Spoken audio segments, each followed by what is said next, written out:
Hello. Hi. I'm just getting this set up. I'm Brandy. This is Hound Dog Hollow, and today I'm going to be getting ready for Samhain. Just trying to. It's easier for me to see comments and interactions on my phone, so I'm going to set up my phone here. I'm going to silence my phone because I don't want to. There we go. Oops, I've got that sideways. Okay. Just set that up over here somewhere. Hi, Tammy. Nice to see you. Okay. So the way this goes is, for those of you who haven't done this, for those of you who had, I love you. Thank you for coming back. Don't mind my mess behind me. I'm in the fall. Hi, Margie. I'm in the fall cleaning mode today, but it is my only day off. So just trying to get done as much as possible in a short space of time. So like I have been booking it this morning. I have stock in the crock pot. I have Whispers of 3. I have stock in the crock pot. I have been working on grad school. I've been cleaning up. I've been cycling laundry. And I am ready to do this with you guys. And so basically, this isn't about dogma or this is the right way or the wrong way to do anything like this. This is just when I get ready for an SBAT or a Sabbath, this is my process. And I'm just doing it basically out loud. And you guys interact however you want. So first things first, for me, the most important thing is my Book of Shadows and the writing implement. My Book of Shadows is probably pretty pissed at me because I haven't been keeping her company like I typically do. So it's been like 2 weeks since I wrote. I'm not a good friend.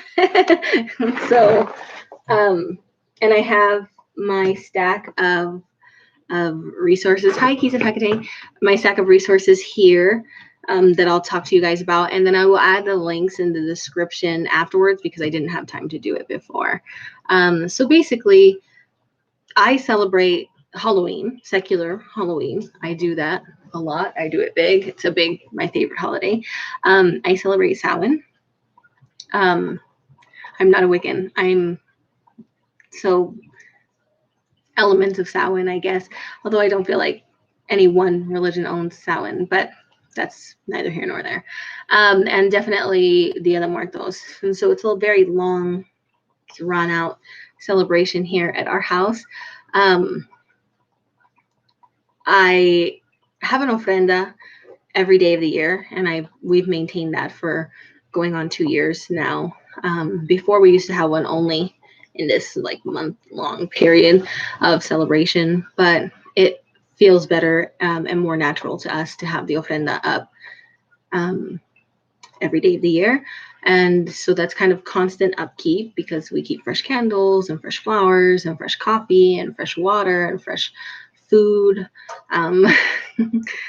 And it's maintenance for sure, a lot more maintenance, but oh, I'm sorry, Tammy. Well, I can see your comments at any time. Just keep drying. I hope the weather gets better. It's actually pretty nice here. We're having a wind alert. But having the altar every day really helps keep me grounded and connected. Awesome, Urban Witch Society. Yes. The funniest thing is that like I've been reaching out to different groups that I'm a part of and inviting them to come and participate in my lives, which is awesome. I hope to make local friends on top of my wonderful friends here on YouTube. But I do notice that there is some very militant, which is, I think of militant and paganism as just like an oxymoron, but people who are very like about what is okay and what is not okay and who can do what and who shouldn't do what and how you should do things. And I'm not about that. Please, please, please. I don't want to be I don't want to be my sharper self. So please don't try that with me. It's not going to work. It's not going to go well. Please, no, I'm not the one. I don't believe in judgment. Do what you want to do, as long as it's not illegal or immoral. And even then, illegal is kind of, and so is moral. Flexible.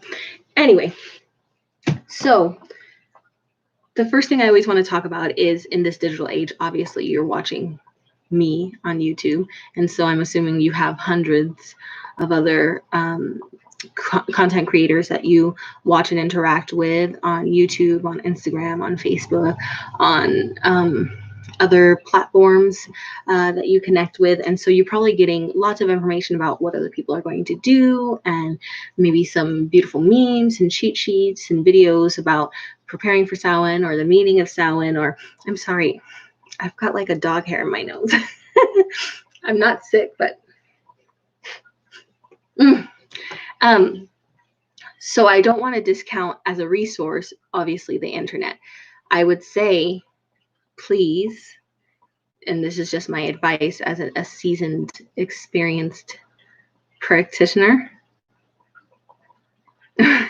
for sure, that I would say get your information from as many different sources as possible, because even if you don't agree with what you're reading and it doesn't resonate with you, or it doesn't sound right or correct, as long as it's like not dangerous, then I do think that you're still a better person for having been exposed to ideas that are new, different, or contrary to your own.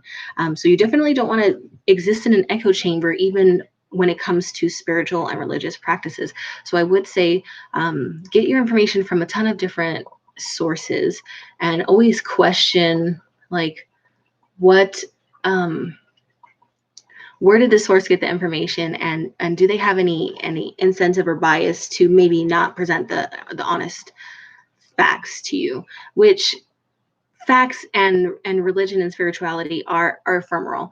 So that's always going to be challenging. But I would say get your information from as many different sources as possible, reference, check things out, and really sit with information and say, does this resonate with me? Does this make sense? Does this feel like for me? And take what's for you and let everything else go. Because when it comes down to it, in my opinion, the point of spiritual practice is to connect with the divine. And nobody else is going to do that for you. You have to find a way that I can connect to divine, despite everything else around me, which is, I feel like, sometimes getting harder and harder with all the demands that the world places on us. So websites, of course, you have your Pinterest, you have your Instagram friends, your Facebook friends, your YouTube friends, your I'm sure there's blogs, and there's all this good information. Check it out, write about it, journal it, write it down, get your correspondences, and also, don't just do that. Maybe pick up a book, maybe listen to a podcast, maybe just find different resources. So resources that I enjoy are the Witch's Box often has blog posts. As a matter of fact, they have a ton of blog posts lately, and they are really good, and they are inclusive and diverse. So lots of different voices and not the same type of voices are being heard. So I really appreciate that. I feel like the conversation around modern witchcraft has been not very diverse or representative of all the human beings that participate. And it's getting better every day, but it is also our responsibility to try to look out for other voices that might not be heard. So Witch's Box does a really good job about that. And then, of course, you have Magic and Alchemy, which is Tame Wild. They do stories and mythos. You have, of course, your oh God, what am I thinking? My mind just went blank for a second. You know what I'm saying. Please dabble a little bit everywhere, like a little honeybee, and pick up all the good pollen that suits you is my best advice. So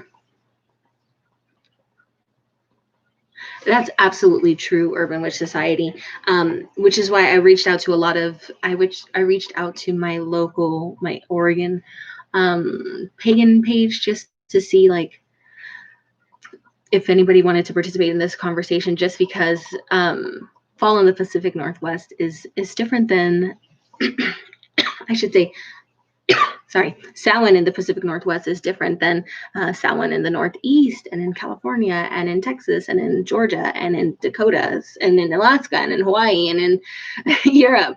So definitely, absolutely correct. If you can meet people locally safely, for however concerned you are about illness in this time of year.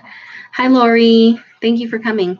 I would say definitely connect, especially elders. In my experience, the very big social media people are not very old witches, and I do follow some who are older people, but definitely seek that out because there's a lot of wisdom to be had with age. Oh. Yeah.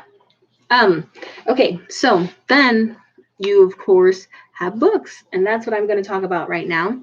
You also have almanacs, which is a little bit different. I'm going to briefly touch on that because I'm going to do a whole big spiel about that in December. So the basic one that we'll be talking as far as almanacs go today is, of course, the Llewelyn Sabbath Almanac. Use whatever one suits your purposes. I like this one a lot. Obviously, I have the last 5. But I am trying to be more cognizant that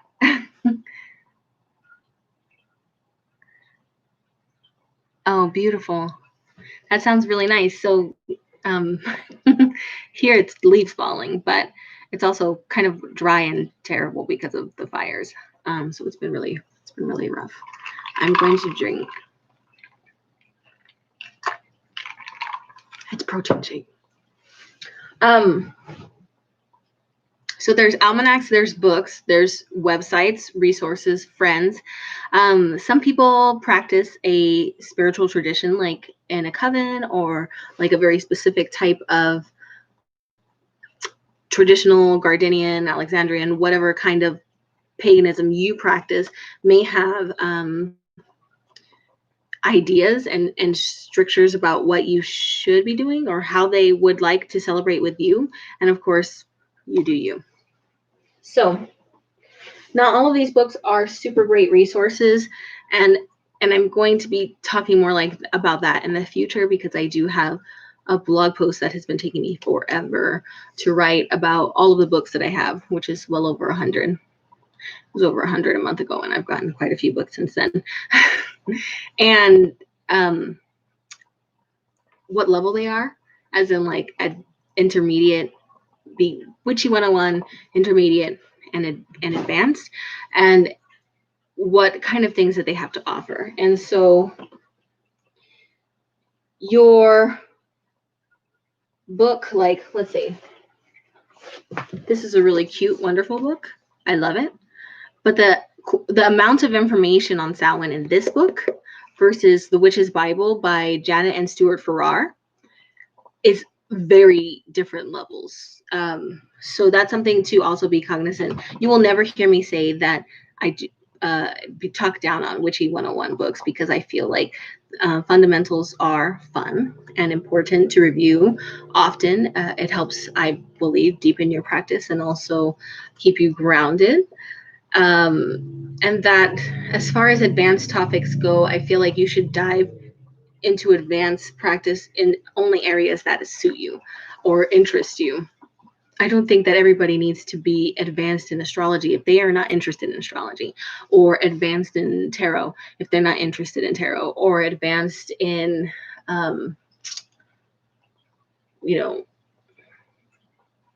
whatever it is. So we might as well start here. So this is The Mindful Witch. It's by Jen Stevens. This book, I think, is just visually delicious. It's a meal. And it's basically just like a journey through the year It is a journal. I don't write in my books. Never. It's just my personal opinion. I don't write in my books. Never. I don't like that. So you, of course, can write in your book if you want to buy that. It is what it is. I myself write all of my ideas. Oh, of course, Keats of Hecate. Some of them are so pretty now. I would say that I haven't seen any that are flat out what I consider to be like, oh, that's not correct. I've never had that experience. Yes, Maria, never write. That's why I have this Book of Shadows. Because here's the thing. My Book of Shadows, even just last year, I was a different witch then. I'm always growing, evolving, changing. And 2020 has been a really evolutionary year because of all the drama and the suffering. And so I would hate to, so my idea, I would hate to ruin this book with who I was when I could just write it in my journal and come back and review it over and over again as I grow. That's really cool, Lori. So we'll talk a little bit more about the full moon that's coming up, because I'm going to do another Get Ready With Me for that specifically, because so in my opinion and for my practice, Sabbats are for celebration and divination. That's how I do what I do. And Esbats are for working. It just so happens that both of those are on one night. And last year in my time zone, they were both on the same night as well. And so I end up being really, really busy and staying up really late. But the good news is it's Saturday and I'm off every Sunday. So this is the Samhain page. It's very pretty. It's got like, like a grayscale quality, very nice. So basically, it's one holiday where witches can get deep and dark. I mean, honestly, I think all holidays you can get deep or dark. These tropes always have a dark side, because I'm not a love and light witch. I am a whole witch, meaning every part of me, dark, light, gray, is whole and part of me. And so I do feel like, just as the sun and the moon are whole and not just good aspects, but shadow aspects, every Sabbath has shadow aspects as well. So I digress. Samhain is one of the most important days of the year for the witch. On this Sabbath, the veil between the human world and the spirit world are as thinnest. I would add one caveat to that. Samhain and Beltane are exact opposites on the wheel of the year, and the veil is thin, both of those. The veil is thin twice a year. Right now, it's going to be Beltane in the southern hemisphere, and the veil is still thin. And in the northern hemisphere, it's Samhain, and the veil is still thin. The veil is thin. It just, if you were to think about, like, let's use, for example, the sun's path. It's going to reach apogee, right? And then it's going to come back down. And it does that twice a year. The peak of the light half of the year, the peak of the dark half of the year, the peak of the veil thinning, the peak of the veil thinning. There's always balance. So Samhain and Beltane are when the veil is thin. It's the perfect time to celebrate a bountiful harvest, as well as to honor the ancestors who have already moved on. And on that same note, on Beltane, I also honor my ancestors. I mean, I have an ofrenda up all the time, but I actually do. I include them in my Beltane working. So celebrate Samhain by connecting with the spirit world. Have a bonfire. I don't know if they're going to let us do that this year, because we're still on fire watch. But I would definitely love to do that. And write a letter to a deceased loved one or leave them offerings. I absolutely will be leaving offerings. Hold a sand or work on your divination. I absolutely will be doing divination. Honey, is that you? Yeah. Can you close the door? Also, I set Homie free. Do you know where he is? Yeah, he's around. Oh, okay. Close the door. Thank you, baby. Sorry. The first time I called myself a witch was the most magical moment of my life. And that's the quote. So the correspondence is air. The colors are dark blue, black, purple, symbolizing the darkening night. I'm going to read you from the book of Correspondences. So it may or may not be equal. Stones are amethyst, tourmaline, and obsidian, which provide protection from dark or negative energies. Gods are Hearn, Apollo, and Mercury. Are perfectly representative of the late harvest season. Herbs are pennyroyal, apple blossom, and catnip. And that's basically the whole gist of this book, which is narrower than others. So what I would say is the thinning of the veil, which we probably already know. Ancestral veneration. This is the final harvest, the third harvest. So there's 3 harvests. The first is the grain harvest, which is llamas. The second is the main harvest, the vegetables and the fruits coming in from the field, and that is Mabon. And then, of course, Samhain is the blood harvest. It's usually when we process animals for the winter, traditionally. So it's a third harvest. So you should, it's still a harvest festival. You can celebrate your bounty. You could do a bonfire. You can leave offerings for the deceased. You can do divination, which is good anytime. And then, of course, we'll come back to the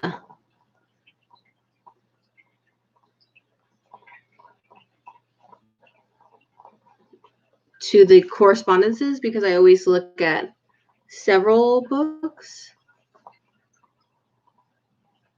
But I'm just jotting this down because now I'm curious how closely they match up. I'm surprised that they don't have a chrysanthemum as one of the herbs, but it's very short, brief list. This is another beautiful page. So this one's more of a fun journal type resource, as opposed to like a very deep resource with a ton of information, which of course there's always a place for that, guys.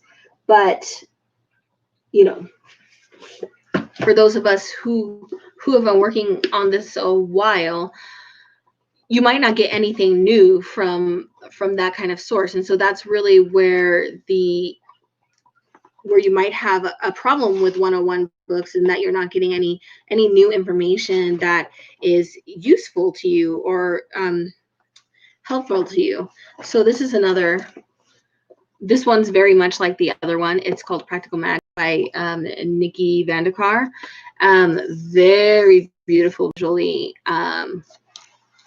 Some of the art is it's got that beautiful, soft, like watercolory art.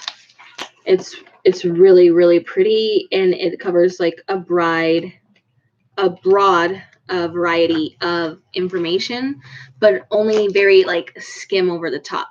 So a lot of people ask me on my page, on my live, all over the place. They say, I'm a baby witch. How should I start? Or they put it on a group that you're part of. You probably have all seen this post. And for me, I think that there's 2 ways you can start if you're going to be solitary like I am. And I would never work as a coven, because again, I feel like my connection to the divine is so personal and intimate. Really, the only people who even get a hint of that, the actual part of that, is my husband, and to a lesser extent my son.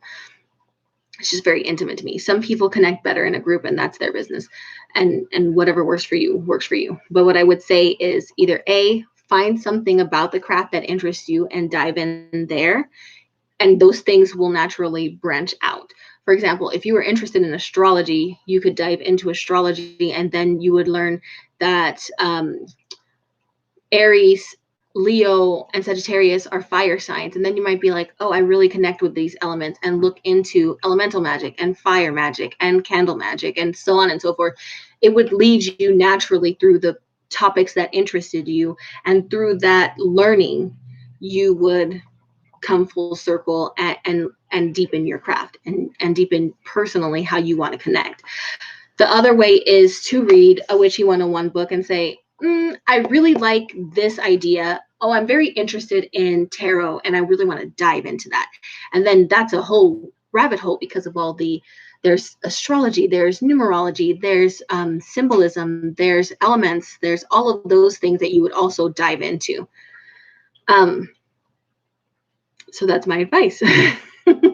Follow your passion. If you were to join a coven or want something more structured, there certainly are resources out there. But I do believe that what is meant for you will come to you. And so the things that interest you are the things that you should follow. My personal belief. Okay. Samhain is pronounced Samhain, also known as All Hallows Eve. Hello, Opal Moon. A long time no see, dear. Or Halloween takes place on October 31st, and this is the start of the pagan New Year. So many cultures around the world have a day honoring and celebrating the dead. The Bon Festival in Japan, Chuseok in Korea, the Festival of Cows in Nepal, the Ghost Festival in China, the Day of the Dead in Mexico, the Turning of the Bones in Madagascar. The list goes on and on. Death is an inescapable part of life, and all of these cultures have come to understand how helpful it is to find a sense of celebration and play in something we may fear and dread, both for ourselves and for others. On Samhain, the laws of space and time are a little weaker, and the veil that stands between this world and the next is thinner. Not only is it easier to communicate with the dead on Samhain, it is easier to do anything that is normally considered impossible. Of course, this can be a little dangerous. In our celebrations of the dead, there is always an element of spookiness, of potential threat. It's a good idea to take extra precautions on Samhain. If you go out at night, as most of us will, carry a gree-gree for protection and leave some mandrake or hawthorn around your doors and windows.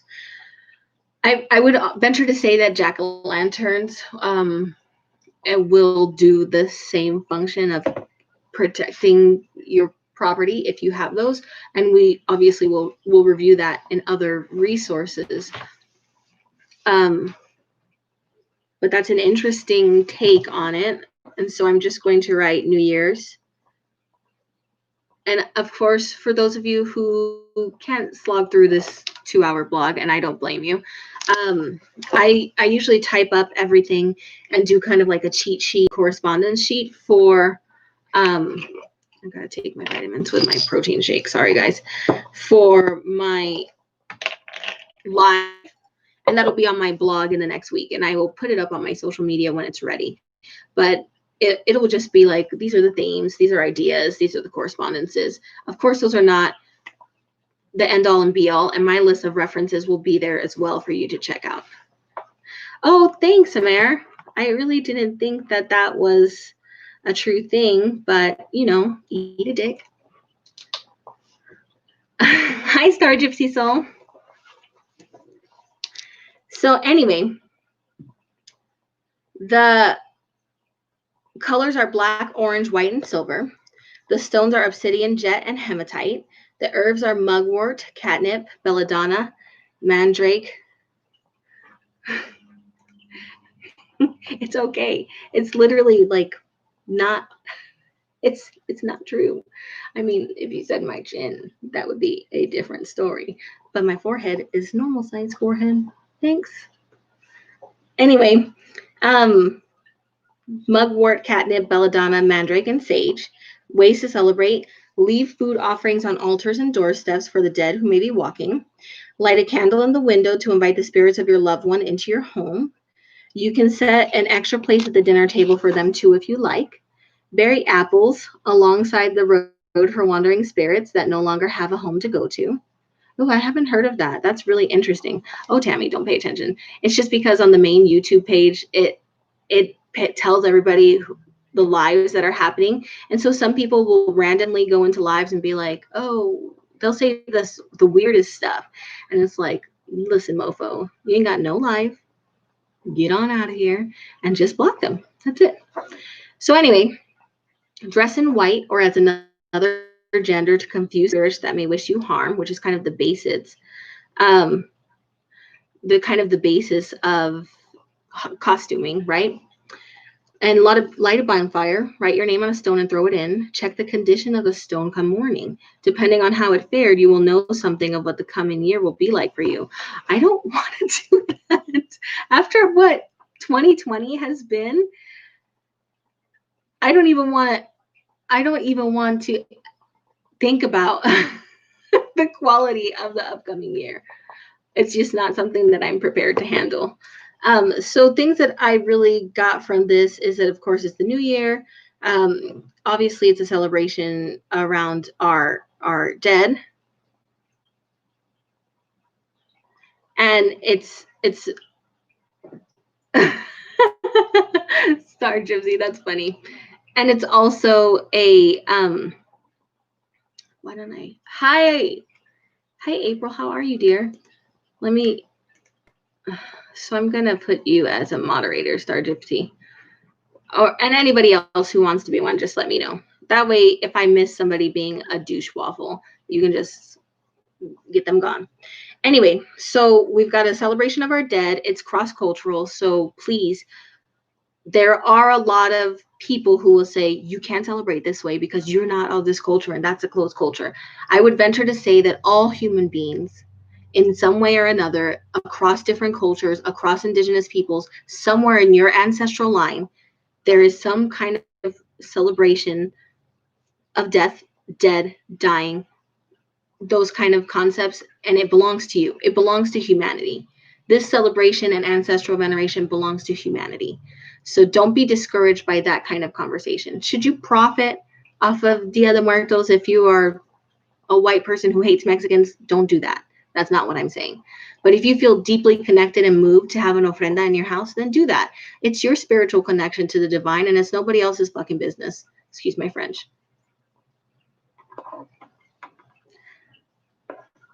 Oh, God, 2020, guys. 2020. You can just get on out. Get out. You're not welcome here. So I'll come back and talk about I'm going to hold that right there. We'll come back to that. These are all, like I said, just very light, just entry level dabbles. Hi, Stephanie.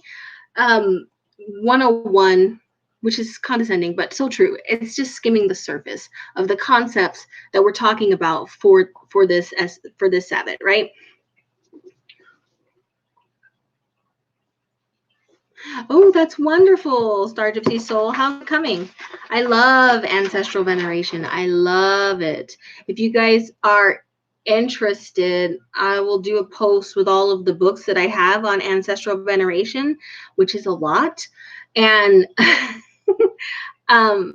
they're so good. They are so good. And also, if you follow the Witch's Box, Elena, she reviewed like 4 ancestral veneration books, and I literally bought them all.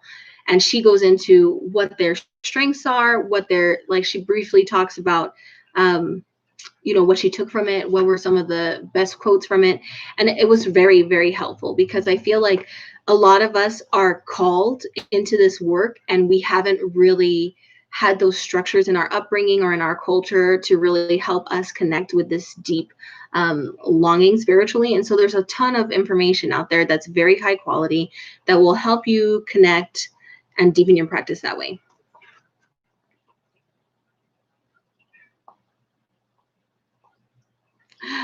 I always call it an ofrenda. You could just say ancestor altar or altar to whoever, or you could say ofrenda. I don't think that anybody's going to come in your house and arrest you for saying ofrenda. If that's what you want to call it, then call it that. I don't believe in that. I mean, I don't want to hurt anybody. And I think that most of us don't want to hurt anybody. But I also feel like you shouldn't take somebody's way of connecting away just because of you feel a certain way about that particular practice. It feels wrong. I will. Oh, April, I will share that.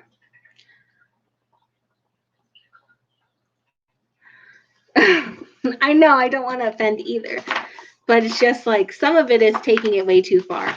So I'm going to go over the Witchy 101 books, and then I'm going to dive into the books that have like a lot more in-depth information specifically about the Wheel of the Year. And so that's the thing, Lori. So do Japanese people. So do people in Southeast Asia, African, Latinos. We all have different ancestral things that we do. My God, my whole childhood, we lit candles for our dead on their birthday and on the day that they died. 7-day candles and honored them and venerated them. And that was literally a thing that I grew up with. And it's so natural to want to remember your loved ones and to want to keep them close in your heart. So I don't take with that. And I'm sorry, if it doesn't resonate with you, then by all means, you are free to not agree with me.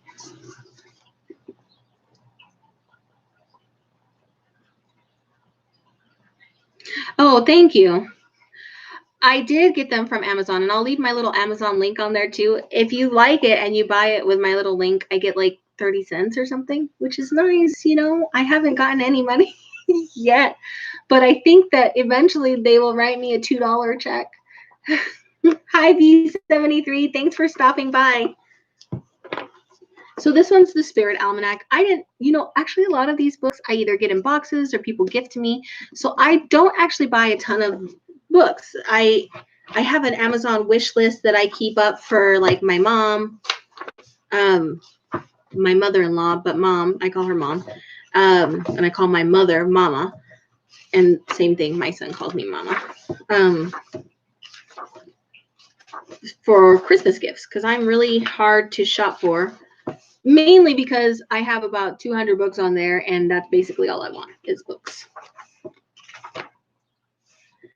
So these ones have just different spiritual days. Oh, here we go. Samhain. So the art in this one is it's more verbose, and this one's definitely across broad cultures. It's not a Wiccan book by any stretch of the imagination. Oh, I can share it, but please don't feel obliged to do that. That's not necessary. I'll share it because maybe you might be interested in what I want to read as well. Going full circle, around this time of year, it's said that the veil between earthly life and the afterlife is at its thinnest. It's no wonder that Samhain, Halloween, Day of the Dead, and All Saints Day, occasions rooted in celebrating and honoring those who have passed, fall within a few days of one another in autumn. If communicating with the dead sounds appealing, the end of October and the beginning of November is a good time to try it. Dia de los Muertos is a Mexican celebration that extends 3 days, from October 31st to November 2nd. Adults and children make altars, visit the tombs of loved ones who have passed away with offerings of sweets and food, and celebrate them with meals, parades, and gatherings. All Saints' Days, which falls on November 1st, is a Christian holiday to celebrate all past saints with a feast in their honor. Then there's Halloween, which actually comes to us by way of Samhain. Samhain originated from Gaelic tradition and historically signified the start of winter and the end of the harvest season. Samhain was an occasion rich with ritual. Since people really believed that spirits came to visit during this time, extra precautions were taken. People wore their clothes inside out and carried salt to ward off unwanted spirits, or they simply stayed near home and avoided getting out alone in the dark. After dinner, families made table settings for the dead to visit and play games. In fact, Halloween's bobbing for apples tradition was born from Samhain, as apples are associated with the spirit realm and immortality. Then there was the Samhain staple of mumming and guising, which gave rise to trick-or-treating. Back then, people would dress up in costume and go from house to house singing or speaking songs in exchange for offerings meant for spirits. Sound familiar? Other Samhain rituals included divination, which is considered the oldest form of magic. Guided by the energy of spirits who could see into the future, people would predict major life events such as death and marriage during this time. So they have an idea of making a crystal grid for protection, which of course you could totally do. No worries, Tammy, no worries. If you have any questions, just type them up, and I always read through and try to answer every question that I see. So I like that they go into the history. Again, this is another 101 book that just skims over the top, but I do like the I like when we acknowledge how broad archetypes and Sabbats can be, because I do believe that all of these things belong to humanity, right? And so it's important for us to acknowledge and maybe even learn from how different cultures celebrate, honor, and think about concepts that are really important for all of us: harvest, death, ancestors. Let me just. Oh, thank you guys. I love you too. I really appreciate the support. So this book is the Book of Blessings and Rituals, and it's by Athena Perrakis, which is, she runs Sage Goddess. I don't know how I feel about this person because I haven't really, I'm part of the Sage Goddess page, but all I've really seen there is like, I mean, there's some people that vomit with like bestiality, which is really gross. And crystals. So I haven't really interacted with any of her content from her.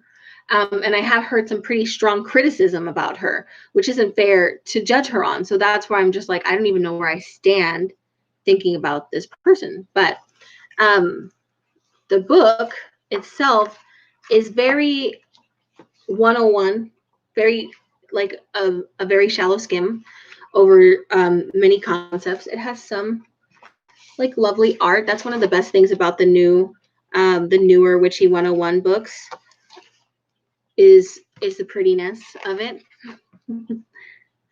And so basically she says October is a month of the dead. And during October, the veil between the realms of the living and the dead grows thin. It's the best time to contact the spirit world. October 31st is known as Halloween in the West, but Halloween has its roots in Celtic lore. In ancient times, October 31st was celebrated as Samhain, which means summer's end in Gaelic. On Samhain, which was also the night before the Celtic New Year, the ghosts of ancestors could be easily contacted for divination and guidance. Celtic and Druid priests took advantage of spirit proximity during this time and made predictions for the year ahead. Today, many magical practitioners engage in divination on Samhain night. Samhain is considered a pagan high holiday and is honored in most earth-based traditions as the New Year. I do not consider it the New Year, but that's just my personal opinion. If anything, I consider Ostara or maybe Yule and maybe Imbolc. I don't know. It's a toss-up between those three for me. Candles are lit to bring balance to the darkness, not only in pagan practice, but in Hindu tradition as well. Diwali, the Hindu festival of lights, is celebrated at the October new moon and celebrates the triumph of good over evil. No matter the tradition or practice, October's magical past is anchored in the battle between light and darkness, echoed in different forms and manifestations around the world. How will you honor the duality of the light and shadow this month? Perhaps you will perform an energetic clearing of your home. Maybe you will light fragrant and colorful candles to call in Lakshmi's blessings of prosperity. Or maybe you will arrange a beautiful altar to honor your ancestors. However you celebrate, may you and your loved ones be blessed, not only by your connection to each other, but also your memories of the past and your ancestral roots. These roots are the deepest form of protection, peace, and prosperity. I cannot agree with that more. So a prayer called entity removal to clear your home or sacred space and bring blessings. A blessing for Diwali, which is a Hindu celebration, and to honor the victory of light over darkness, protection blessing, and a blessing in Samhain invocation. She has a project called an Ancestral altar, which I highly recommend for just about everybody. And just different things that you can gather. A protection bundle, which is good this time of year as well. And that was it. So nice and brief. And I think that any of those ideas or topics could spark you to dive in deeper into whatever interests you.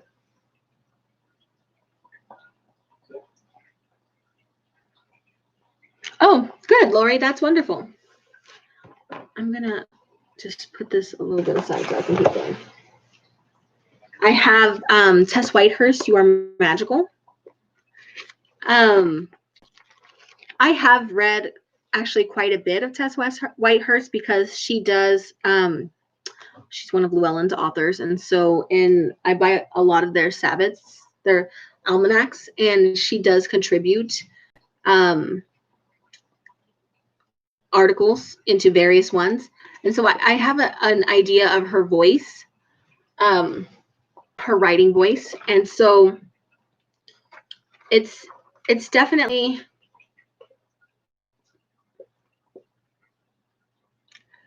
so I don't know if shallow is the word that I want to use because it has a negative connotation, but I want to say that we're not getting deep into like philosophical concepts. We're mostly skimming the fundamentals again here. And I would venture to say that's a perfect place to really do a lot of your work. The deep philosophical work or working through the greater mysteries is more advanced stuff for when you're ready to connect on that level. And I think that there's no rushing that. It takes time. You can't rush through. You can't rush through that.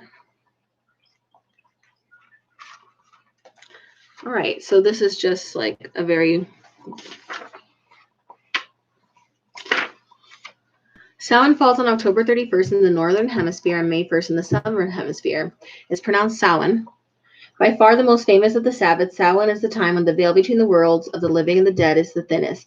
Similarly, as the last harvest festival, it is the time when we harvest the final fruits and grains and prepare for all the leaves to fall and all the colors to turn brown. Depending on where you are, that may have already happened.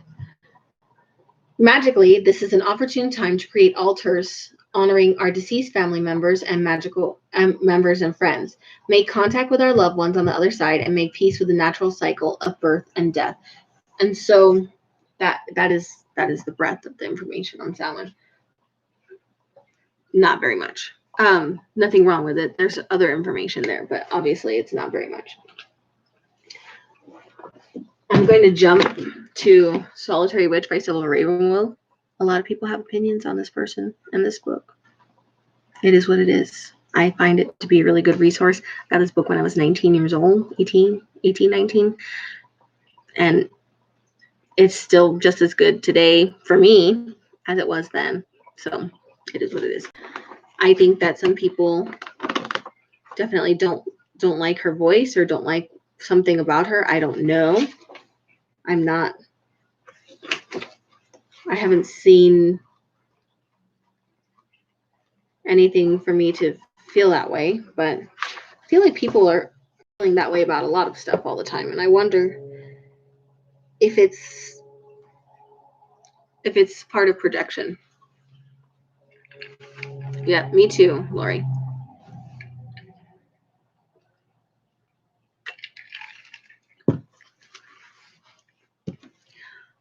I will say, as we get into the part of the year where we're working on shadow work, at least for me, the darker part of the year is the time of repose, it's time of the fallow period, it's a time for introspection. If something bugs you, or if you hate somebody, or if you hate an idea, or something just grinds your gears or just inflames you, it might be a good experience to think about what it is about that thing that really upsets you. So sometimes I think about, for example, for me, gatekeeping just inflames me, pisses me off, just like, ooh, it's probably my least favorite thing. And when I think about like, why does that take up, like, why does it upset me so much when other people do that? It literally, I have like a million things to think about all the time. Why am I wasting energy on that? And then it gives you a nice venue to kind of explore, like, why is this affecting me so deeply? And for me, it's FOMO, right? Fear of missing out. It's makes me, then you get the imposter syndrome where you're like, oh, do I belong? Am I fitting in? Am I a faker? And it's just like, when people gatekeep, it leads to doubt and shame and guilt, which are like my least favorite feelings. And so for me, it's a good exercise to be like, nobody can make those things to me. I won't let them. They can't. You have yours. Somebody's yelling at a dog out there. You don't have to. I would say that it might be good for you to examine and sit with your discomfort and your dislike of things and say, what part of me is projecting onto this? What part of me is really upset and why? Because when it comes down to it, we have so little time and real estate in our consciousness. Why let things that irk the shit out of us take up space there? I have to remind myself of this often because I am a perseverator on things that upset me. But I'm trying to not make so much space for that. I feel like that too, Tammy. I feel like many people who are part of this community and are part of this path have always felt not part of the herd. Hi, Patricia. It's so nice to see you.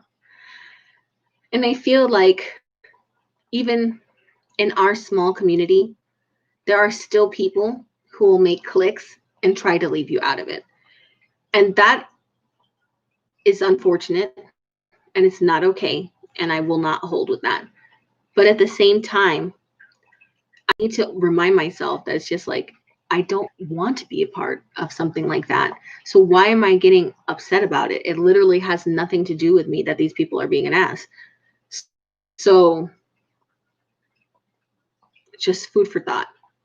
It's a good shadow work practice to really take blame from things that you don't like and see where your part in the blame is.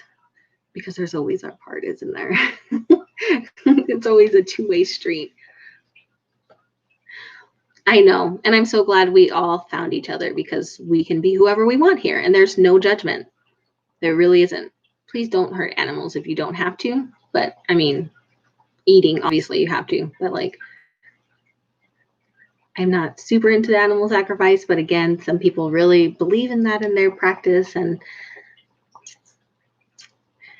that's something we're going to have to agree to disagree on.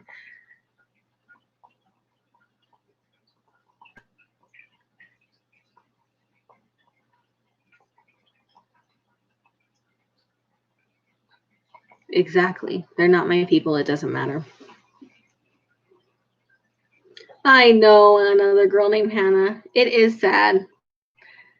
It's funny because I do eat meat, but obviously I raise animals and I love them and I save roadkill and just my husband has me a little graveyard in the back for all the roadkill that we gave funerals to.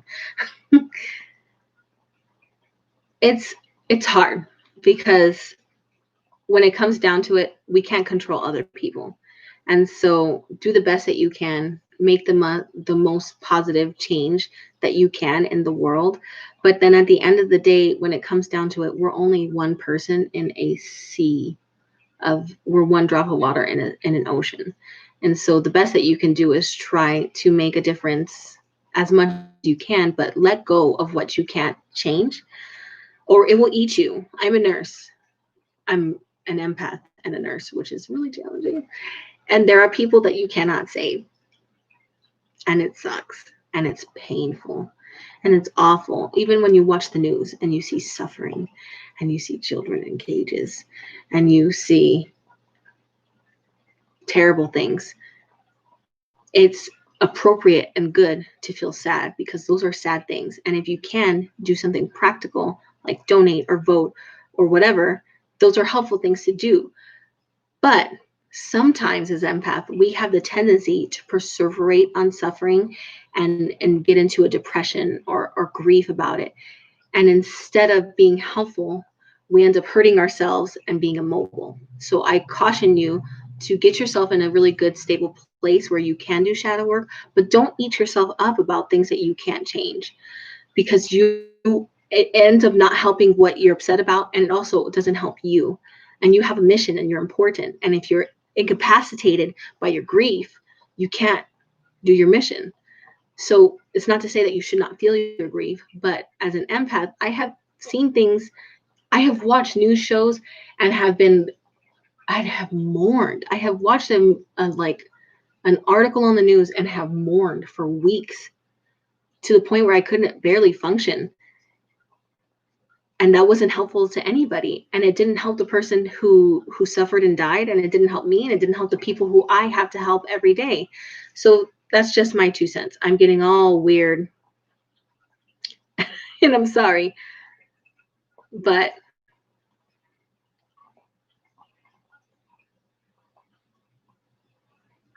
I'm reading the comments. I'm sorry.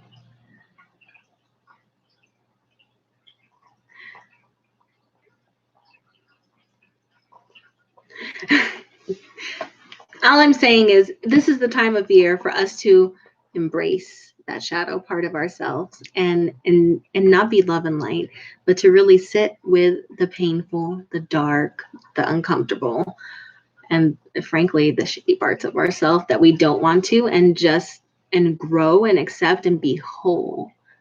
I think that that's a better goal, is to be whole in and of yourself, because all of it is part of you. So I know I don't have TV. We only have like the Netflix and the Hulu, but I try to avoid the news. It's really, really hard to avoid because it is so. Ugh.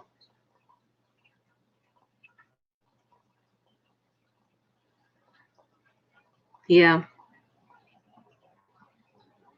I don't like the news.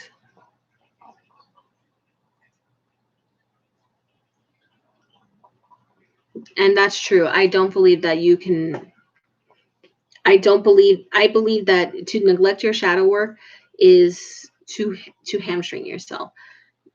Shadow work will make you stronger, makes you a stronger person, makes you a stronger practitioner, makes you stronger, your connection to the divine stronger, and the connections that you choose to keep with humans and animals are stronger as well. I don't think that there's ever a negative to doing shadow work unless you are not able to ground and cleanse yourself from the pain that it brings up. So if you are not in a place where you can handle that kind of pain or grief or anger or sadness, don't do it yet. Get into a better place first. That's just my recommendation. I got way off topic. Not really way off topic because I do believe that it is appropriate. Anyway, Samhain, Celtic New Year. Other names: Hallowmas, All Hallows Eve, Halloween. Date: October 31st, November 2nd, November 4th, or when the sun is at 15 degrees Scorpio. Meaning of the word: Celtic, meaning summer's end. There is no historical record of the Celtic god called Samhain or the Lord of the Dead. This was erroneously coined by researchers in the 1700s. The primary focus is transformation, because even death means it's an end and a beginning. It's transformation, right? Regeneration, honoring the dead. Divination, honoring the harvest, preparing for the winter. It's the second oldest unbroken holiday in the European world, approximately 6,000 years old. She has a reference for that. I'm not going to look at it. I don't care about the actual origins of the holiday. Popular mythos, which Sarujan's cauldron of transformation, feeding the Morgan, sniggling the Caliche, festival of the dark goddess. Astrological sign is 15 degrees Scorpio. Planetary ruler is Scorpio or Mars. No one has described Samhain better to the public than Ronald Hutton, British professor of the University of Bristol. With his kind permission, the following is taken from his excellent book, The Stations of the Sun. Halloween developed from the Celtic feast of Samhain, which marked the end of summer and the beginning of winter. For the Celts, Samhain was the beginning of the year and the cycle of the seasons. Samhain was a time when the Celts acknowledged the beginning and the ending of all things. As they looked to nature, they saw the falling of the leaves from the trees, the coming of winter and death. It was a time when they turned to their gods and goddesses, seeking to understand the turning cycles of life and death. Here, on the threshold of the cold, barren winter months, it was also a time of feasting and celebration, as the weakest animals were culled to preserve valuable foodstuffs and provide food to last until the following spring. For the Celts, Samhain was a time when the gates between this world and the next were open. It was a time of communion with the spirits of the dead, who, like the wild autumnal winds, were free to roam the earth. At Samhain, the Celts called upon their ancestors, who might bring warnings and guidance to help with the year to come. Ideas for your ritual: carve a pumpkin and empower it to repel negativity. Build or erect a shrine to your ancestors. Add divination to your ritual. Fill a small plastic pumpkin with gold-wrapped candy and empower for prosperity. Research your family history and make a litany out of the names for your ritual. Make a family photo album or poster to place in your room. Bless during ritual for family harmony. Set a place at the dinner table for the recently deceased. If the lost one is a pet, place their favorite food on a plate and put it where their bowls used to be. Place small jack-o'-lanterns at the four quarters. Place crossed brooms at the four quarters. Build your altar out of hay bales. Visit the cemetery and place flowers on the graves of deceased loved ones. Remember, Samhain is a fire festival that signals personal closures and occurs in Scorpio, a mutable watery sign that has the ability to rebuild what is needed and toss what is not. Ruled by Pluto and Mars, there is much you can accomplish during this time period. So that was actually pretty good information. I would add a caveat here, and of course, I'm going to be that person. Sorry, not sorry. A lot of these books, particularly by Llewelyn, but a lot of these books primarily focus on certain things that are kind of exclusionary. So, for example, yes, Samhain is, Celtic or Gaelic. And that is the basis for that aspect of celebration. But every culture has some variation of this, and every human on the planet goes through the cycles of the earth.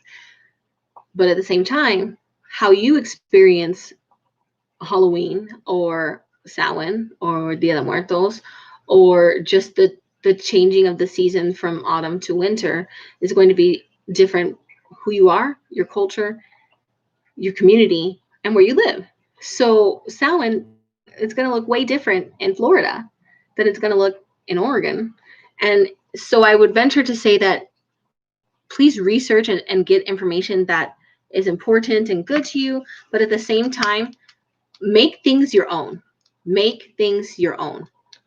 If that's not what Samhain's going to look like, then that's not what your practice or your imagery or your invocations should focus on. Focus on things that are for you. If you want to, do that. But I'm saying, don't exclude your actual literal experience of the turning of the seasons because it's meant to be something else. It's not. The turning of the seasons is something all human beings feel because you're tied to the land that you live on.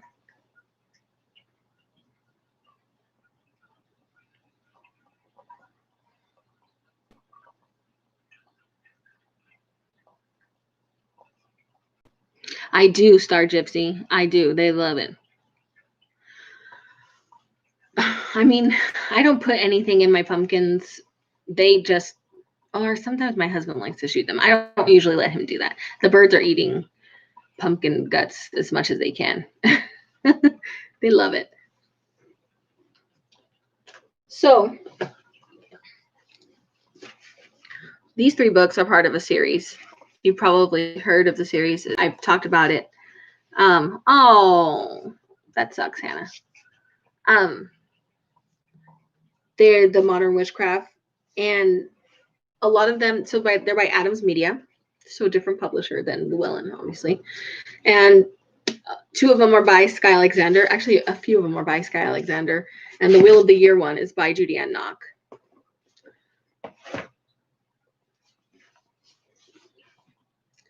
A lot of the information in these are pretty similar, but I find them to be good. And while it addresses Wiccan beliefs, it's better at just like broadening the definition of what we consider witchcraft, because You don't have to be Wiccan to practice witchcraft. You don't even have to be pagan to practice witchcraft.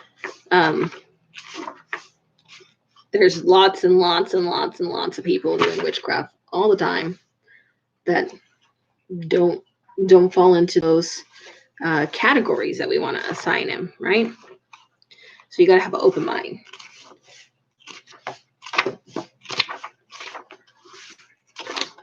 Samhain, the most holy of the Sabbaths. Samhain is usually observed on the night of October 31st when the sun is in the sign of Scorpio.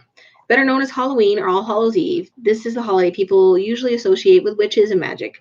Most of the ways the general public marks the Sabbath, however, stem from misconceptions.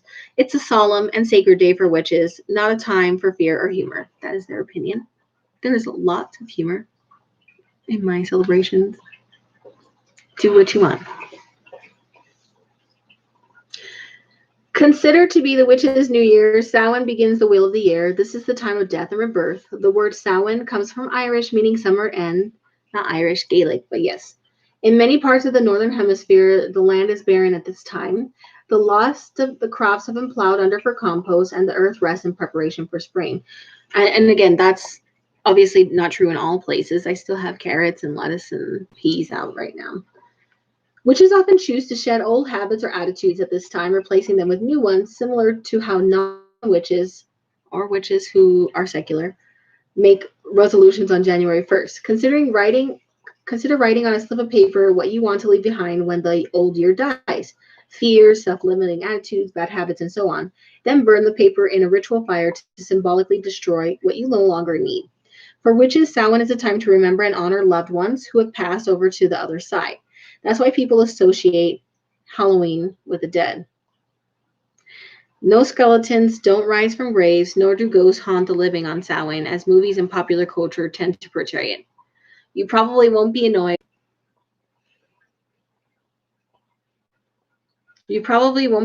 By uneasy or vengeful spirits, and it's highly unlikely that Grandpa's bones will rattle about in your living room. Witches may attempt to contact spirits in other realms of existence, however, or request guidance from ancestors or guardians. The origin of the jack-o'-lantern is rooted in the belief that wandering spirits and ghosts turn up on Samhain. The lantern's glow was meant as a beacon so that the spirits of the dearly departed could find their way. The terrible faces carved on the pumpkins were meant to frighten away evil spirits. Southwestern witches sometimes combine features from the Mexican Day of the Dead with Celtic pagan customs of Samhain. People decorate their altars to mark the Sabbath, often displaying photos of deceased loved ones. During the week before Samhain, they go house to house, visiting the altars of friends and relatives, saying prayers and paying respects. You too might wish to honor the memories of your deceased loved ones by placing photos, mementos, and offerings on your altar during Samhain. Because the veil that separates the seen and unseen world is thinnest at Samhain, it's easier to communicate with beings on the other side at this time. You might also want to pull out your tarot cards or crystal ball during Samhain to see what lies in your future. In earlier times, babies born on Samhain were thought to possess psychic power and could predict the future. No surprise, really, if you consider that these kids are Scorpios and people born under the sign are notoriously perceptive and intuitive. Ways to celebrate. What would Halloween be without colorful costumes? This practice stems from the early custom of making wishes on Samhain, similar to making New Year's resolutions. Wearing a costume is a powerful magic spell, a visual affirmation of your goals. No witch would portray herself as a hobo or a ghost. Instead, try dressing up as the person you'd like to be in the coming year in order to tap the magical energies of the Sabbath. That was an interesting take.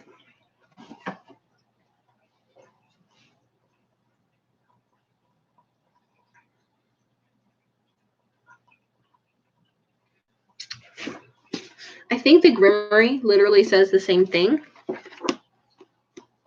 And yes, I say, and no, it's Grimoire, but I like to say Grimoire, and so that's what I'm going to do.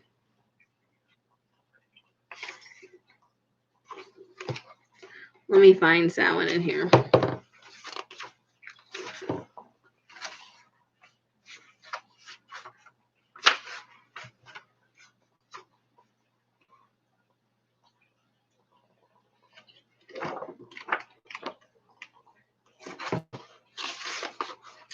Samhain.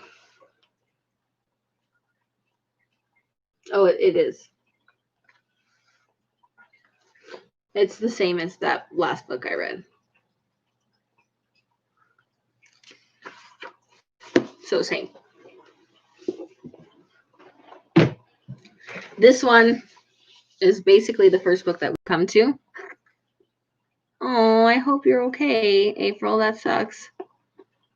It's particularly a deeper dive into the will of the year. I would say that this is an intermediate book because it's much more in depth into each particular Sabbath. I can't read these whole chapters here. So what I will say is,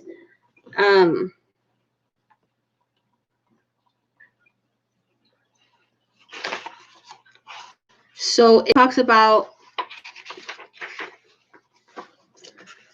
like the meaning.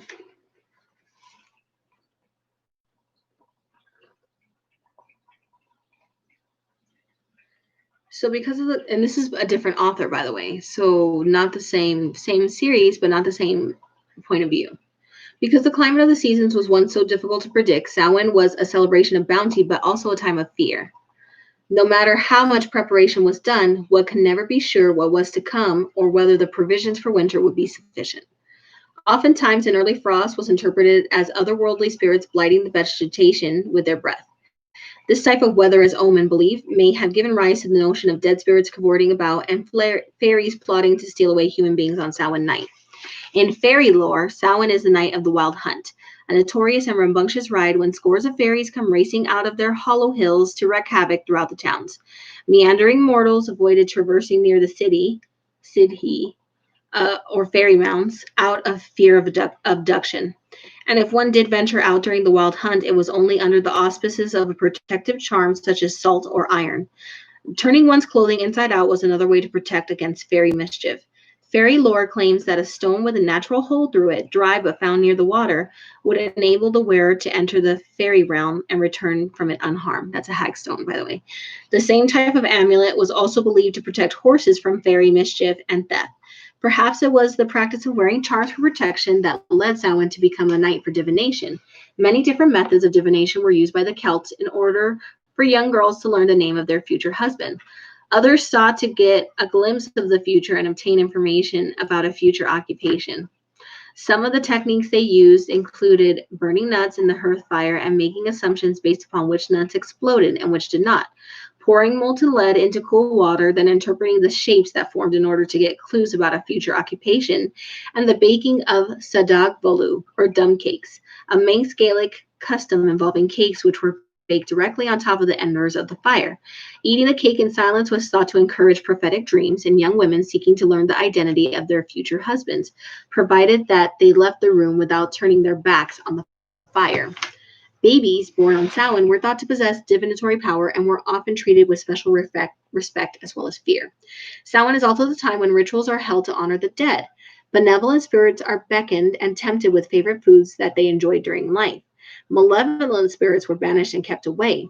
The origin of the jack-o'-lantern is rooted in the belief of wandering spirits and ghosts. The lantern's glow was meant as a beacon for the spirits of the dearly departed, while the terrible faces carved therein were meant to frighten away any spirit with ill intentions. It talks about celestial events for each Sabbath. So Phoenix, which is a constellation, and Pegasus, which is also a constellation, and it talks about the myths behind those.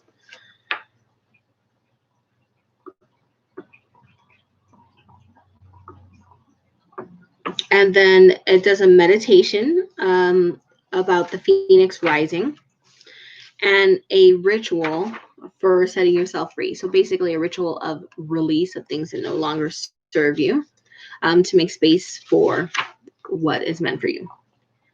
So the astrological influence are, of course, Scorpio, and it's the time of introspection. There's the story of Tamlin, which is actually, the story of Tamlin is the strength card in the new deck, the Tarot of the Divine. And so I'm going to read into that more in the future. There's also a meditation of descending to the realm of Hecate, who is, considered a goddess at this time, which you might want to do, and a ritual for remembering your dead.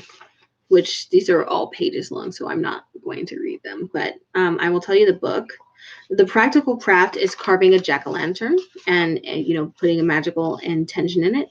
And of course, the Dead Supper. So a lot of people have what a dumb supper, where they have a meal where nobody talks and they set place for their deceased loved ones. For me, I would think that, so for me personally, I think that Hecate is a dark moon goddess. But that's my personal opinion. So for me, I think of like Hecate is the waning or the dark moon, right? If of the triple goddess, I consider her the crone. That's my personal opinion. I don't know if there's rules or whatever, but that's just my interpretation of her. I am making a mess. I'm putting these books everywhere. It is lit in here, covered in books.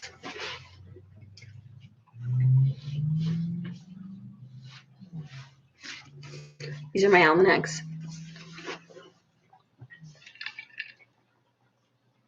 It's beautiful.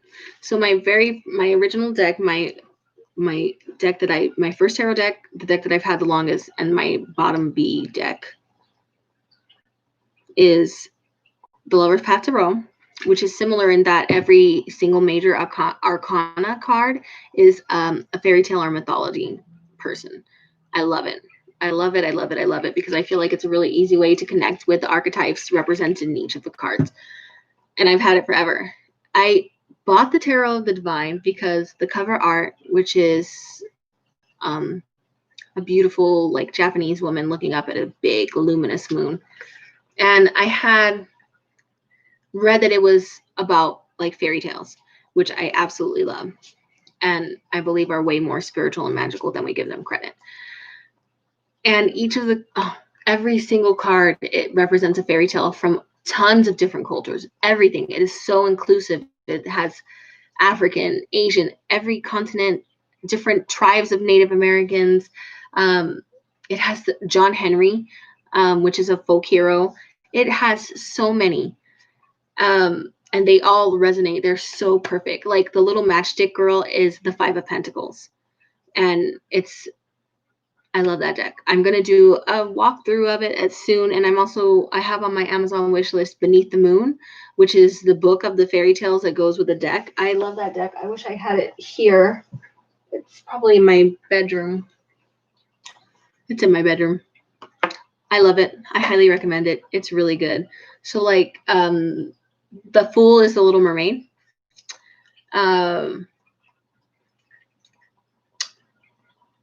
The High Priestess is the Fairy Godmother. No. The Magician is the Fairy Godmother. The High Priestess is Scheherazade, which that's my favorite for rendition. Yes, it is. It's perfect. And the lovers are Beauty and the Beast. Oh, I missed. So 0 is Fool. 1 is Magician, Fairy Godmother. 2 is High Priestess, which is Scheherazade. And then we have... the Empress is the Virgin of Guadalupe. So perfect. The Emperor is King Arthur. The Hierophant is White Buffalo Calf Woman. And the Chariot is, I don't remember. It's like a Korean or it's a fairy tale from Southeast Asia. I don't remember exactly which. I'm trying to think. I got the Lovers and the Hierophant backwards. The Lovers were Beauty and the Beast. Just so many. No, it's a man, and he has like dolphins or fish that he's trying to harness. It's really, really good. Really good. The Queen of Cups is Yemaya. Beautiful. And just Strength is Tamlin, which is the fairy tale. The God, I know John Henry's in there. There's a little matchstick girl. There's Aladdin is in there. God, I wish I had the deck. I will grab it towards the end of this thing. We'll have to come back to it, but I love it. I highly recommend it. So these are my 5 most, I have gotten this since 2017. And every year it's a little bit different. And what I will say is that Llewelyn is making an effort to include more voices of different types of backgrounds. So people of color, families, LGBTQIA plus, just and everything. So they're getting better at that because frankly, most of their catalog is not very diverse. So every year is a little bit different, and I'll go through this year's, but just very briefly, these always start, and I will talk about this more when I do my planners, and I've talked about it before because I look at these. Yes, they are trying. I actually shared a link on my Instagram about, how historically we haven't had very much space for voices of witches of color, because the major publishing houses were primarily, publishing white authors, straight white authors. And that's the past, and they are working better at it. And why is this important? Because again, archetypes and magic and witchcraft belong to humanity. They belong to all of us. And you are only a better person for learning about more cultures and hearing more opinions and learning more. And you might resonate deeply with something. So I'm not going to get into that because I could literally talk about that for days. So this one was more, so Cosmic Sway was really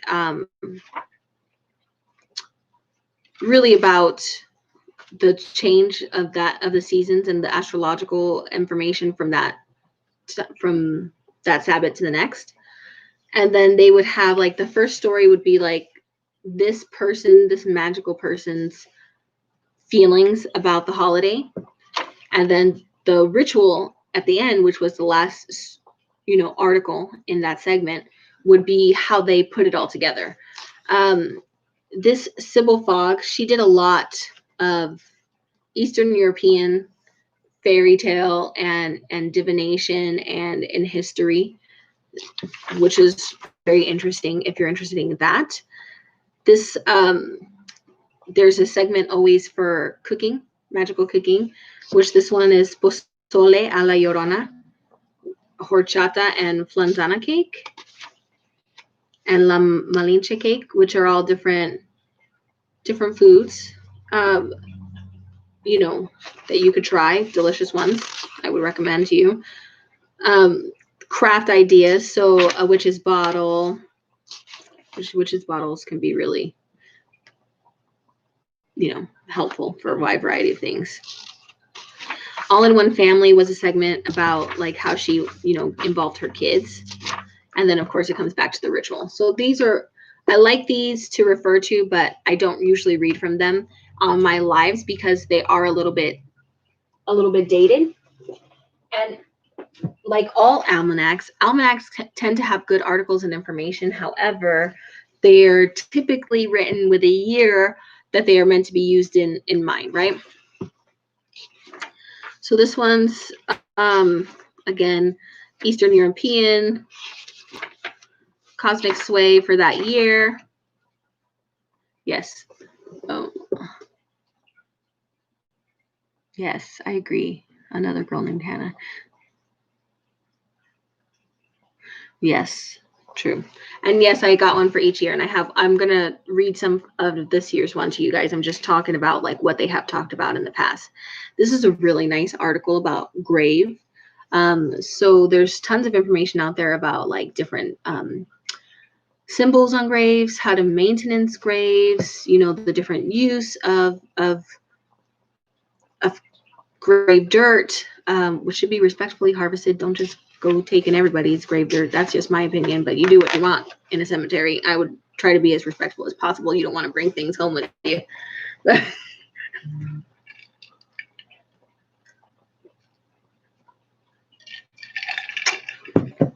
So feasts and treats this year was like apple cider pork roast, garlic green beans with tomatoes and almonds, roasted root veggies, totally appropriate for this time of year, and soul cakes.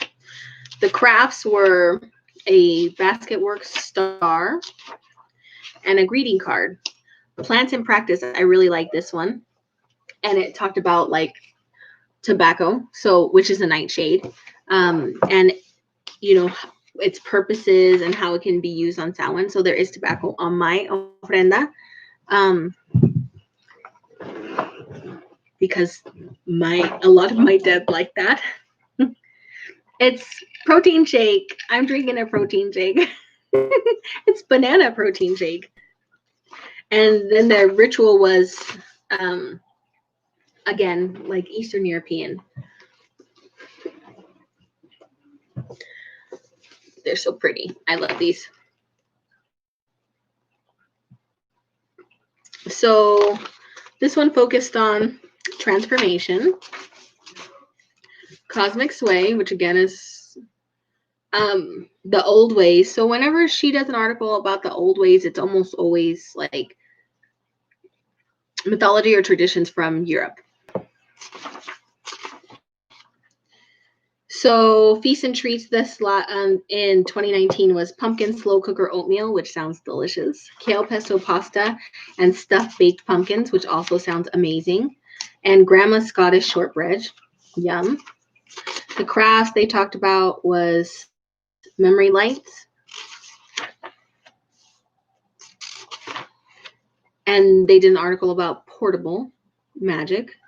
So jewelry, bringing a tarot card with you, wearing specific colors, and then a wishing ritual.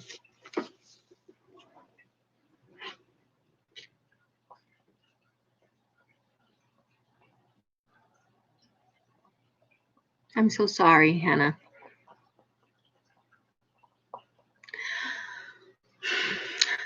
Okay, so I have not used ashes for that purpose. There are lots of ways that you can use ashes, and I would recommend that you look into those. There's a ton of good books and resources. Yayeo Botanica is a YouTube page, and that's more hoodoo. And she talks about you can make black salt, you can make inks, you can make different protection things. I personally haven't done that. I would be open to that. Again, an ink, an incense, a black salt for protection, a vial of remembrance, a witch's bottle. I would be open to that. I have never done that. I have never tampered with the ashes of my dead. I think that you might,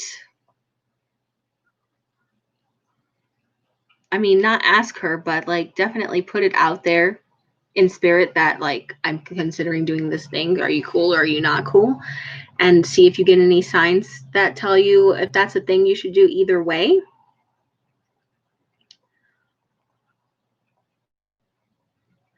Do we have any good book recommendations about using? No, I don't have any good book recommendations about using ashes in the way that that's a really good recommendation, April. I have seen vials with ashes in them. I know that you can use ashes to make ink. You can use ashes to make black salt. You can make ashes. You can mix it into incense. You could put it in sachets. You can put it in gree bags. You could put it in all sorts of things. There are lots of ways that you can do it. Exactly, Star Gypsy. Yayeo Botanica. She talks about it.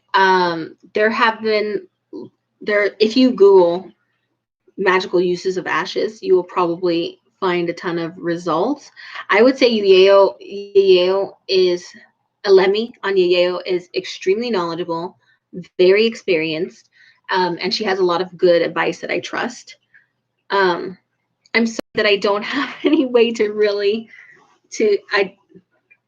I'm sorry that I don't have any really strong recommendations, but I would hate to tell you something that wasn't correct or led you astray. So I'm just going to say, please check out those resources, and she will probably list resources for you.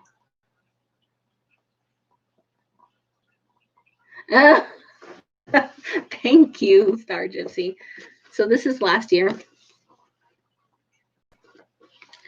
So this person is talking about the history of the cat, which is really cool. The cosmic sway, which we'll talk about for this year. The land of the ancestors, but she's only talking about Celtic ancestors, which is probably her frame of reference. The food was walnut, cauliflower stuffed kale leaves, black and orange Samhain chili, savory pumpkin bruschetta, which sounds really good, porcelain sugar skull cookies, and porcelain icing. The crafts were, again, a witch's bottle. Very cool. And a decorative potion bottle. This year, instead of a plant, they did a crystal, and the crystal was obsidian.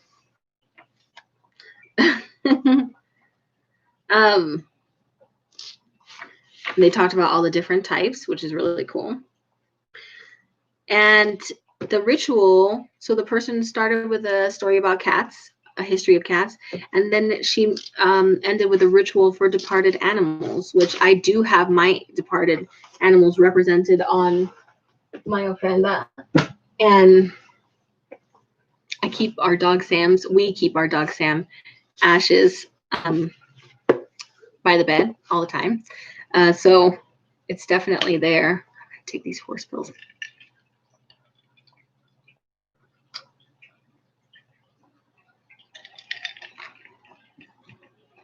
Well, let me know if any recipe sounds good, and I can just send it to you. Send you a picture of it. I'm sorry. Send you a picture of it on Facebook. All right. So this is this year's, and I'm cracking it open with you guys. I will not read the whole thing, but I'll read it by myself. So Samhain 2020.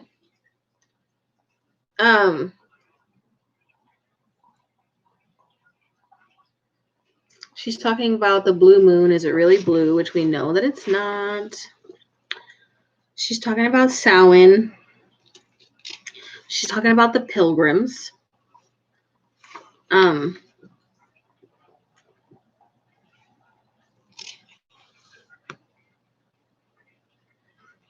And that's an interesting look. I'm going to read that.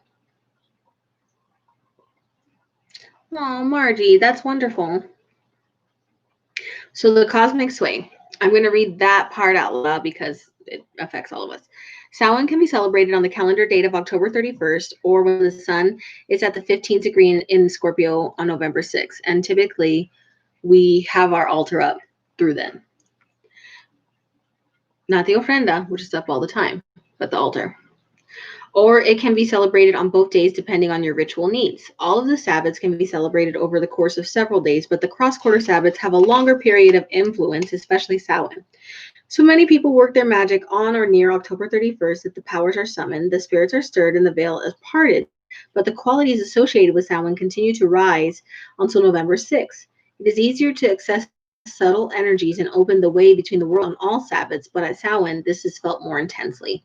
On October 31st, the moon will be full in Taurus, which, by the way, ladies and gents and humans and all of the people watching this, dogs, pets, all of you, I'm going to be doing the get ready with me for the full moon, probably tomorrow, even though that's not my custom. And I just want you to know a full moon in Taurus is a really, really, really, really good time for prosperity magic, but we'll talk more about that. It's going to be full in Taurus and conjunct a retrograde Uranus. It is also a blue moon. Mercury, Mars, Neptune, and the asteroid Chiron are also retrograde, with Mercury squaring Saturn. The sun is moving toward an opposition with Uranus that peaks on November 4th. There is also a stellium of Jupiter, Saturn, and Pluto that is building to a Jupiter-Pluto conjunction in the middle of November. If you're fluent in the language of astrology, you may be taking a moment to contemplate the challenges these imply. However, challenges are often the keys to opening the way to opportunities, and this Samhain season can do just that. I'm really effing sick of challenges 2020. Settle down. Let's start with how to work with all these retrogrades as you plan your rituals, celebrations, and workings. For many, Samhain is the time to work with the ancestors, the lessons of the past, and the bringing in of the harvest. Retrogrades are an invitation to move slowly, to dig deeply, and enter into the reverie of remembrance. They are not the best time to begin new things, but they are an excellent time to review, refine, and release what has already been in progress. When Neptune is retrograde, it facilitates your ability to experience what lies beyond the physical. It is also easier to release whatever illusions and delusions you may be harboring. Neptune retrogrades will often challenge you by stripping away layers of fantasy and leaving you with the task of seeing things as they are. If you can still find the will and desire to move forward with a realistic perspective, you win. When Uranus is retrograde, its swift transformative power is slowed down enough so that we can see how its lightning flash branches the ground and grounds into the earth. This is particularly true while Uranus is in the slow and robust sign of Taurus. The urge to quickly change the material conditions of your life will be strong. Instead, use this time to reconnoiter and make a plan of action. Profound change is achievable if you find the balance between Uranus's drive for action and Taurus's drive for durability. When Chiron is retrograde, our old psychological and spiritual wounds become more evident.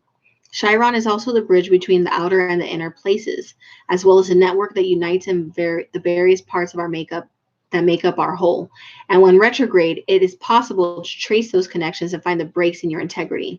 While the healing may happen after Chiron goes direct, the insight that starts this process is easier to find during the retrograde. When Mars is retrograde, physical energy and power to assert your will in the world turns inward. You may feel frustrated, but pushing yourself and forcing outcomes probably won't serve you well. It is a good time for self-care and recharging. This is also a time to examine your wants, needs, and priorities. If you evaluate your methods in life for reaching your goals during a Mars retrograde, it will be easier to see what does and doesn't work. When Mercury is retrograde, it is important to be very careful in how you listen and how you speak. Of all the retrogrades, people seem to be the most concerned about Mercury's. However, if you work with, rather than against, its natural tendencies, it can serve you well. It is an excellent time to edit and review what you have written, as well as your unwritten inner dialogue. If you adjust your pace, you will find that you will notice subtleties and details that would have been missed when moving at your normal speed. Mercury is also squaring Saturn at Halloween. This does have a tendency to encourage sharp conversation and conflict, but it does not have to be the case. It can also allow you to find the details that cause conflict so that they can be adjusted or negotiated. If the desired outcome is an ending of a connection, then use this aspect mindfully for that purpose. With the moon being conjunct Uranus, there will be a pressure to act up and act out. This sense of urgency can be redirected to raise energy in your rituals and workings. Feel it for what it is and turn it into power instead of agitation or anxiety. For November 6th, when the sun is in the 15th degree in Scorpio, astrological Samhain, the retrogrades are still in effect with the exception of Mercury, which will have gone direct on November 3rd. The conjunction between Jupiter and Pluto continues to tighten and will be exact on November 12th. This conjunction will be the third and last in a series. The stellium of Saturn, Jupiter, and Pluto is the strongest influence during this period. These aspects arouse a desire for profound change from the smallest details of your life to the largest structures in society. The key to good choices is to focus on what you hold to be the most personally meaningful. When Jupiter and Saturn reach an exact conjunction at the winter solstice, the influences peak, but start working with them at Samhain. This conjunction is much like the pouring of a foundation or the planting of a perennial garden. The decisions that are made will have a lasting impact. This Samhain is truly a crossroads, a threshold filled with endings and beginnings that will reverberate for years to come. Empower your choices. I'm having an anxiety attack from that. I can't take any more. 2020, you are just too much. Okay, so this one is Tales and Traditions. I'm really excited about this. It's a story for the Cherokees of Native Americans, Cherokees, and also a little bit of Guy Fawkes. Very interesting. And I'm going to read that at a later time. The recipes suggested for this year are chicken stock and chicken soup, which coincidentally I'm making chicken stock right now.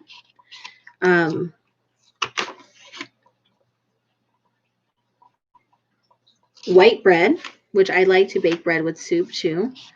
Kneading is really therapeutic. I love that movie. It's one of my very favorite movies. V for Vendetta. A++. Pear custard clafouti.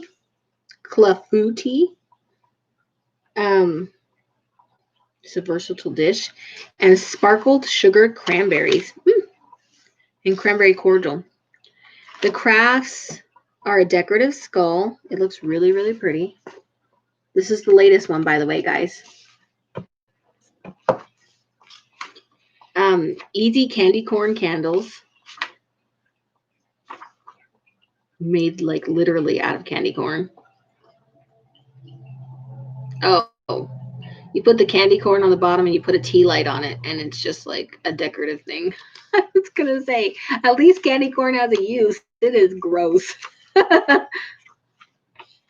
Spells. Oh, this is different. So they have a list of spells. A pumpkin protection spell with a carved pumpkin, a candle, and banishing powder. Magical mask, which the Witches box did that last Halloween, where they gave you a mask. A mask came in it. You can get one at the craft store for pretty cheap, and you painted it, and then you did like a ritual. I know, right? Trick or treat safety spell. And then her Samhain ritual is honoring her ancestor. And she talks about a traditional Wiccan way to set up an altar for that purpose. So all very good ideas. This is the Sabbath Almanac for 2021. So it starts on Samhain 2020, Yule 2020, and then through the Sabbats of Mabon 2021. So it follows the Wiccan New Year. Last but not least, the Book of Correspondences. So this is just going to be like a list, like blah, blah, blah, blah, blah, blah, blah, blah, blah, blah, blah.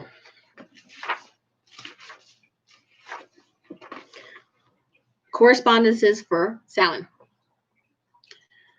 The moon phase is new. The season is autumn. The colors are black and orange.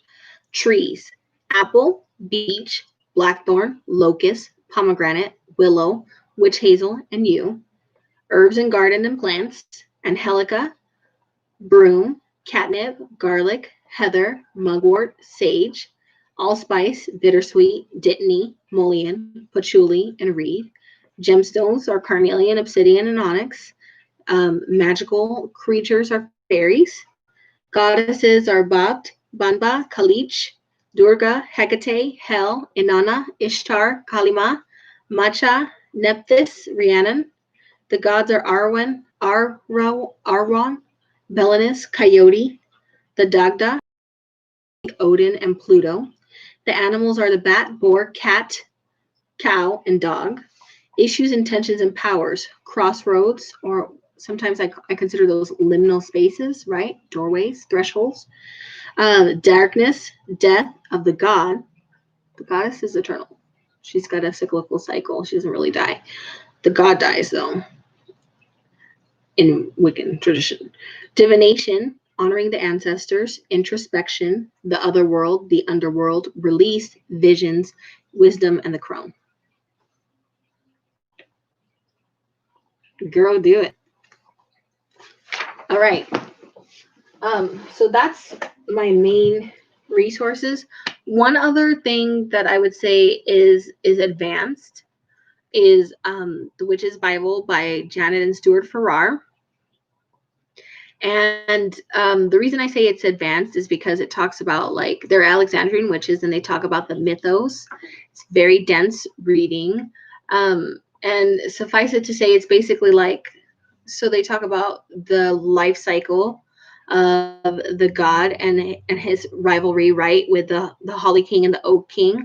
It's a very like dense book. It had a ton of information. It was really good in a lot of ways. It was written a long time ago, so it is dated in that some of their concepts of inclusivity, it's not multicultural at all. I'm just going to throw that out there.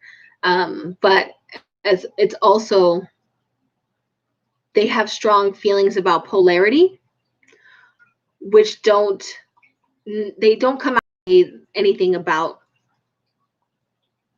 people who are not heterosexual or cisgendered, but they kind of have like really, their rituals are all centered around like having a male and a female and an equal number of those, and they balance each other out and blah blah blah blah blah. So just let all of that go if it doesn't resonate with you. But the stories are very interesting in this, like the rise and the fall of the god. So he's already at Samhain time. He's already had his fight with his counterpart, and the Holly King is reigning, and the Oak King is defeated. But you know, the sun god, which is the Oak King, he's the god of the light half of the year, will be born again soon, and so it's very interesting. I would recommend it to you if you're interested in a deeper dive. The book is really good. It's actually 2 books combined, and it's really, really dense, and it's pretty, I would say, intermediate to advanced. And it is framed in the lens of Alexandrian witchcraft from the 80s, from this group. Yes, that's a lot. So does anybody have any ideas what they're going to be doing for this holiday period, for this Sabbath? Just please write it in the comments. I'm going to say that we're definitely going to set up a Samhain/Halloween altar. We're going to carve pumpkins. We're going to change the scenery on the ofrenda.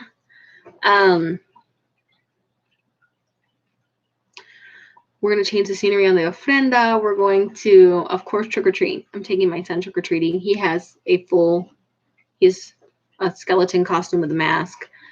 And my husband has a Jason mask. We're all going to be masked. And we're going trick-or-treating.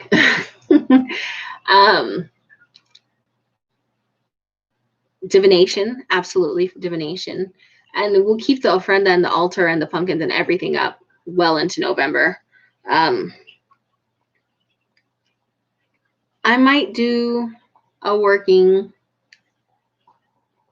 to indicate to my ancestors that I'm open to them coming to me in a dream, which they have before, and I'm open to that. And I would really wish to hear my dad's voice again, because I don't remember what it sounds like. So if he could speak to me, and the subconscious part of my mind that does remember, that would be really nice. Although sometimes lately my dead haven't been speaking in my dreams, and I don't know what's that about.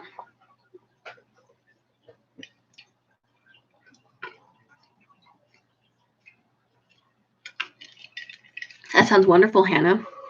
We're making pumpkin pie too, my son. He made me buy all these sugar baby pumpkins. And so when we're carving, we're going to bake them up and make pumpkin puree. And then we're going to make different things with the pumpkin puree, one of them being pumpkin pies. I hope we can have a bonfire, but I don't know if they're going to let us, because we're having a fire ban. We had the big fires here. Yes, there's some places that are doing trick-or-treat. Ooh, that sounds really good.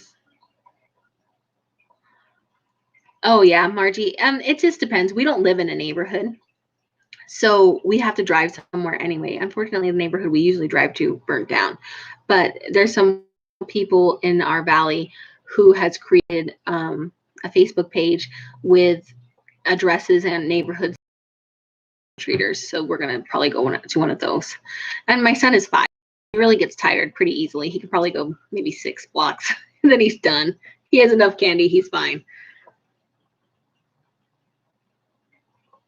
Ooh, that sounds wonderful, Lori.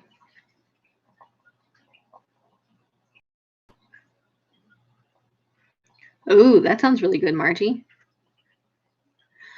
You know what, Hannah? It's actually really easy. You just take the sugar babies, you wash them, cut it in half, which is the hardest part. You put it on foil in a baking pan in the oven. You bake it till it's soft. You scrape it out of the skin. Mash, mash, mash. It's done. Done. And it warms the house up, and it's pretty cool. And also there's actually, so pumpkin puree is actually, there's a shortage of it. So that was one of the reasons why we did it in the first place, because I wanted to make chili and I couldn't find pumpkin puree at any of the stores. So I just bought pumpkins at the farmer's market and baked them. And then I found out, like, this is really easy. I'm not paying for that shit. Oh.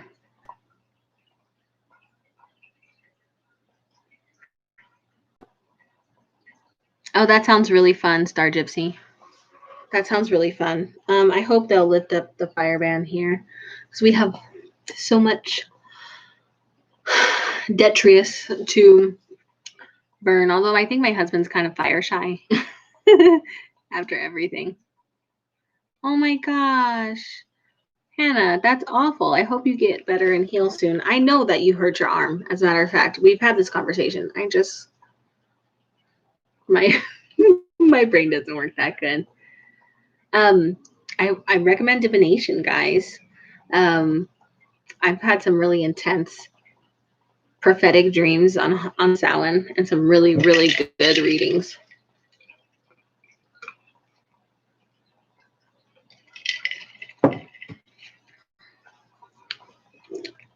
I'm going to be doing more of that on my, I say this, I want to do more of that on my channel. Ooh, girl, you're brave. I'm so, I'm so scared of, ugh. I had a really bad experience with a dark mirror once. And to this day, I hate them. And which sucks because I've gotten some really, really beautiful ones in the boxes that I get. But it makes my skin crawl. It makes my skin crawl. Ugh. Yes, of course, Keats Pecte. Yeah. Oh, that's so sweet.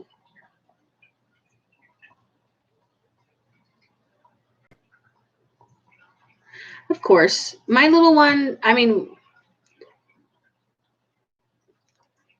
I live as the pagan, so obviously he lives as a pagan too, but he doesn't have to do anything most of the time or participate in anything, but his lens will always be tinted by the frame of reference that we're raising him in, just like everybody.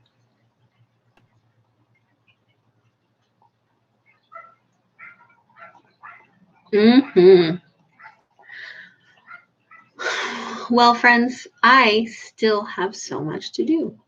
I have to go grocery shopping and get dinner together, and I want to type up the stuff that we talked about. That's going to take a few days. And I want to, I still have grad school homework. And I had ideas that I was going to clean all this stuff. It ain't happening. I'll try again tomorrow. But I just want to say thank you guys so much for joining me. And I appreciate you. And I hope you have a really good time. If you can make it tomorrow I'm going to be doing a Get Ready With Me for the SBAT, which is the full moon in Taurus, which is also a blue moon, which is also going to be on the 31st. So it's going to be a busy day. You know, this is the second Sabbath we've had this year that an Esbat and a Sabbath fell on the same day. The other one was the summer solstice was also a new moon. Yeah, it was a new moon in Cancer. It was the first new moon in Cancer. It was 2 new moon in Cancers this year. So, love you guys. I will post on my page and on the social media what time it's going to be, because I do have to work tomorrow, at least part of the day. It'll probably be somewhere in the early afternoon. I mean, the latest would be 4. So I love you guys. Have a wonderful day. I hope you learned something. Any comments are totally welcome. If you're catching the playback, I will get back to them as soon as I can. I love you guys. Blessing. Bye.